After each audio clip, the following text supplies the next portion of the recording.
Girdėsite Mėnulio radijo pasaką Palmių berniukas Modi.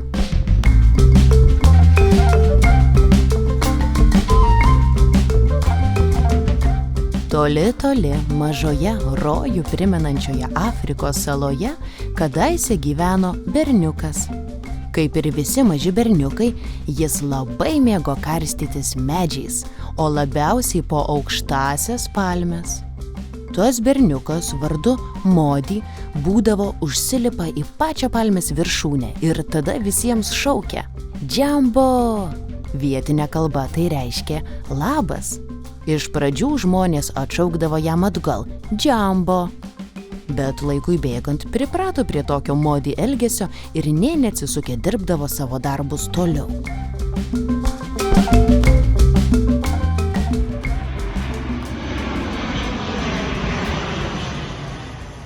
Metams bėgant į tą salą pradėjo plūsti vis daugiau turistų iš viso pasaulio.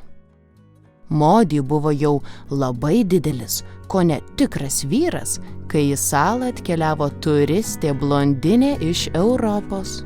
Ir Modi ją įsimylėjo iš pirmo žvilgsnio. Vien dėl jos ji susilipo į aukščiausią palmę, nuskynė kokosų ir pavaišino mylimąją kokosų gėrimu. Ir žiūrėk, po metų tapo jie neišskiriama pora, gal dėl tų kokosų, ir išvažiavo drauge gyventi į Ispaniją. Mat Afrikoje atlyginimai labai maži.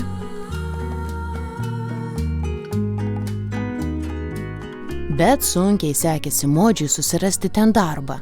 Jis nemokėjo nei ispaniškai kalbėti, nei su kompiuteriu dirbti. Kartą Modi išėjo į dar vieną darbo pokalbį, jau net sunku suskaičiuoti kelintą.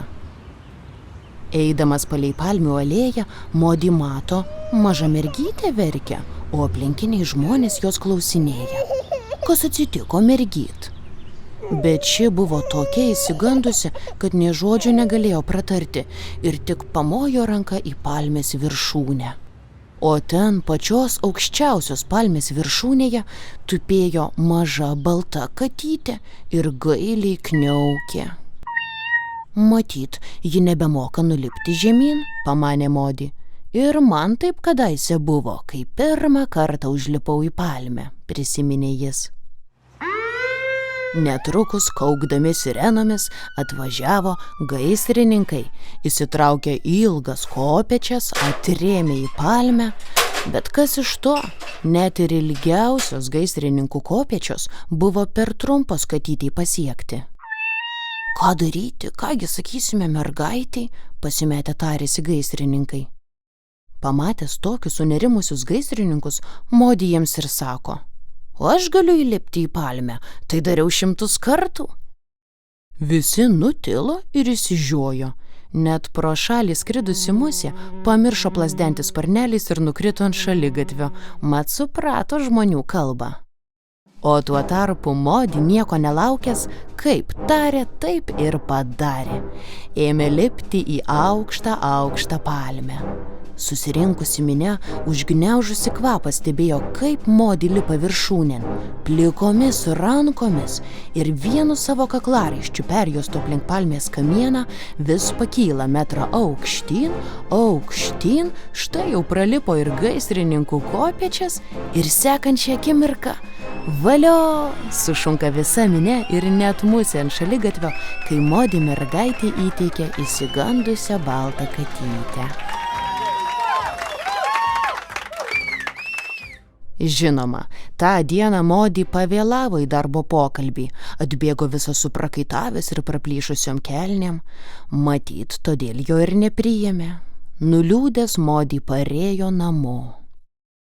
Tačiau kitą rytą jam paskambino net kelios aukštalipių kompanijos.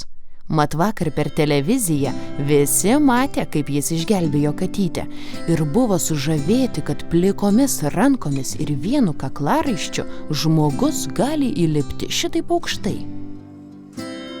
Iš pradžių Modi net nesuprato, ką reiškia žodis aukštalipis ir apskritai nežinojo, kad būna tokių profesijų.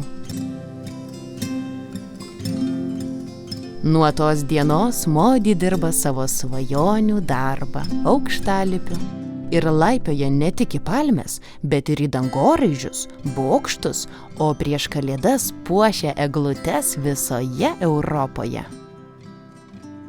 O jo mylimoji turistė blondinė kas rytą sutepa jam sumuštinių į darbą su pačia gardžiausia ispaniška dešra.